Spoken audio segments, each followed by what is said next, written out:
Ushbu loyiha Turonbank hamkorligida Andijon viloyati Ulug'nor tumani Minchiron mahallasi fuqarolar yig'ini 177-sonli konturda jami 1,5 gektar yer maydonida amalga oshirilmoqda. Ekin turi taroz. Bu yerdagi ekinlarni zamonaviy usullar bilan parvarishlamoqda va hozirda ekinlar holati juda ham yaxshi. Shu holatda ekinlar 120 kun davomida yetishtiriladi. Ekinlarni yetishtirish davrida sug'oriladi va tabiiy mineral o'g'itlar bilan oziqalantiriladi.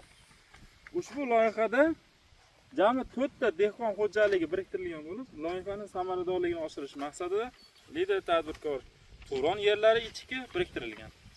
Ushbu yer maydonidan jami 45-50 tonnagacha hosil olish maqsadiga uyushtirilgan. Bu yerdagi har bir dehqon xo'jaligida daromad o'rtacha 20 bilan 25 million so'mga to'g'ri keladi. Mazkur hosil yig'ib olingandan so'ng ikkinchi ekinga ham yuqori daromadli ekin turlari ekish orqali dehqon xo'jaligida daromadi oshirish rejalashtirilgan.